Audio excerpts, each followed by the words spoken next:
Hello, have a very nice day. आजकल अगर आप आजकल क्या कभी भी देखो, पिछले 8 साल से यही हो रहा है। टीवी देखो या ज्यादा करके अखबारें देखो, लोकल अखबारें नहीं, नेशनल लेवल की अखबारें। Times of India, Hindustan times वगैरह, इंडियन एक्सप्रेस या ट्रिब्यून भी। उधर दक्षिण भारत की भी कुछ अखबारें होंगी, उनका भी यही हाल होगा, आई प्रिश्योम। तो टीवी में और इन अखबारों में एक ही बात बड़ी कॉमन है। बीजेपी पार्टी के किसी नेता ने कुछ चुभता हुआ बयान देना है और फिर उसके ऊपर बहस शुरू होनी है। फिर कोई कांग्रेस वाले बोलेंगे, कोई केजरीवाल बोलेगा, कोई एसपी वाले बोलेंगे, इस तरह फिर ये ड्रामा चलता रहता है ये ड्रामा, जब तक कि कोई नया मुद्दा ना पैदा हो जाए। कोई केजरीवाल कुछ बोल देगा या मनीष सिसोदिया कुछ बोल देगा, फिर उसके ऊपर रिएक्शन के ऊपर फिर और रिएक्शन, कभी बीजेपी वाले, कभी कांग्रेस वाले, कभी एसपी वाले।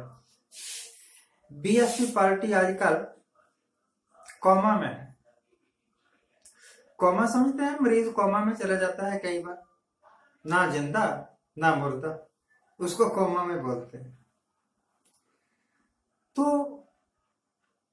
ये सारा कुछ देखने के बाद मैं इस नतीजे पर पहुंचता हूं कि वो लोग झूठ बोलते हैं जो कहते हैं कि हिंदुस्तान बहुत बड़ा है, very vast and large country. और मैंने सुना है कि हिंदुस्तान कश्मीर से लेकर कन्याकुमारी तक है, मैं कभी गया नहीं। और इधर गुजरात और इधर असम का लास्ट शोर,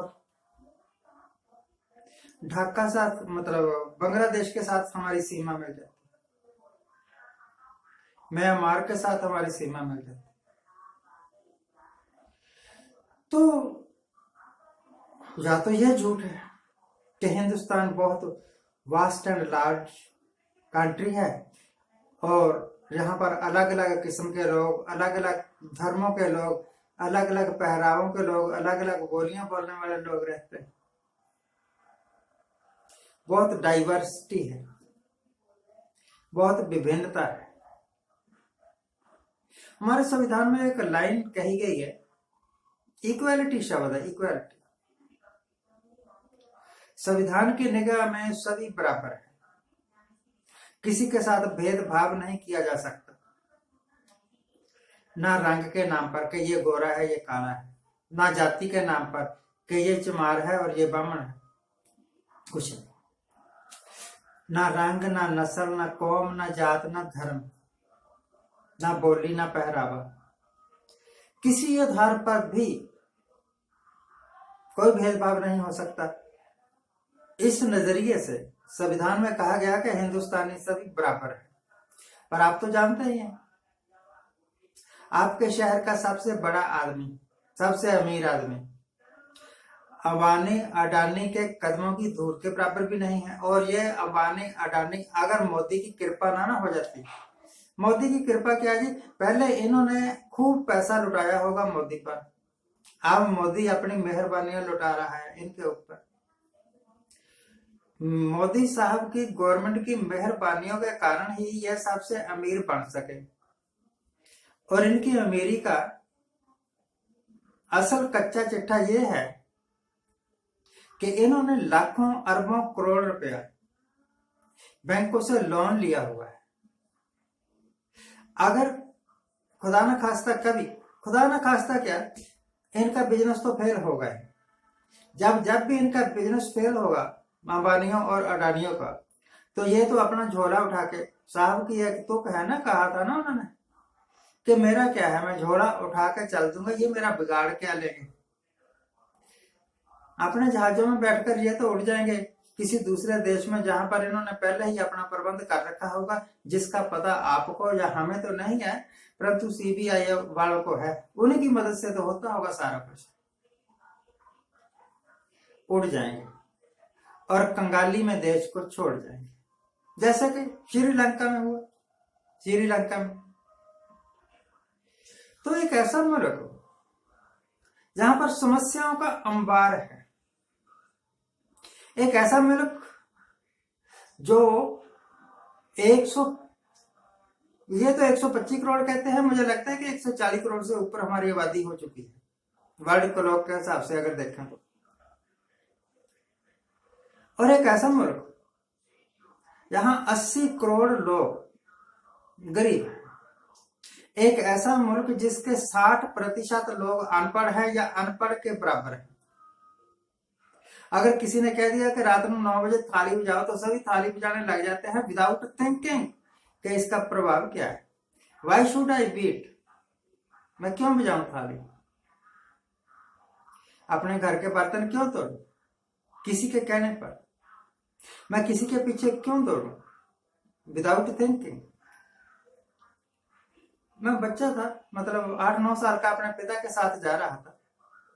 मेरे पिताजी कहने लगे कि मैं आज तेरे को बताता हूँ कि लोग अपनी अकल प्रयोग नहीं करते। तो एक लड़की जा रही थी, इधर गुजरी, तो मेरे पिताजी बोले, लड़की तेरी परांदी पीछे गिर गई। तो लड़की विदाउट थिंकिंग परांदी, वो चोटी को सब बांधते हैं ऐसे करके पंजाबी लोग, कि ऐसे कैसे गिर सकती है परांदी। तो वो पीछे मुड़ के देखने लगे कि परांदी गिरी भी है या नहीं गिरी। कहने लगे कि अगर ये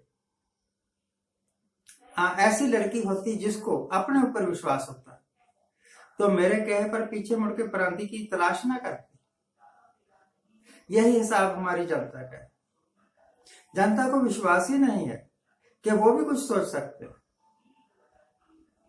और टीवी वालों को ये विश्वास ही नहीं है कि सिर्फ एक पार्टी की, एक आदमी का प्रोपेगेंडा करने के अलावा भी उनकी कुछ ड्यूटीज है समाज के प्रति, देश के प्रति। लगे हुए झूठ पर झूठ बोले जा रहे हैं।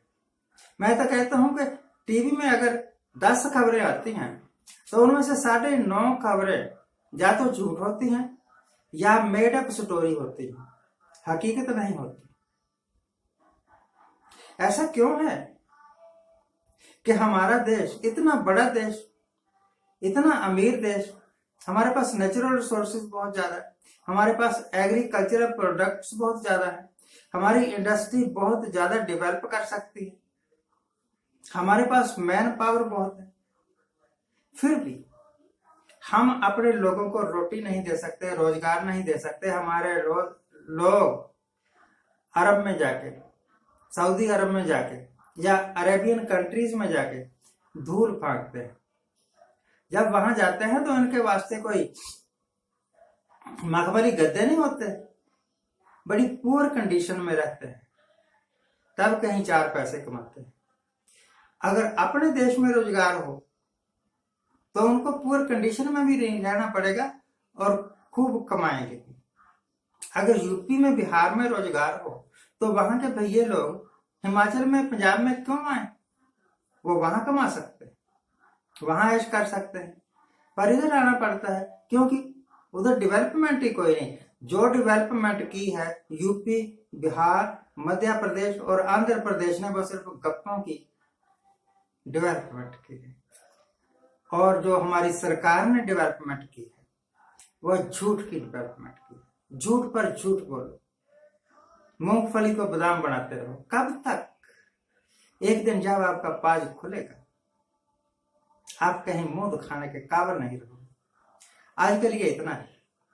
Thank you very much for watching. Thank you.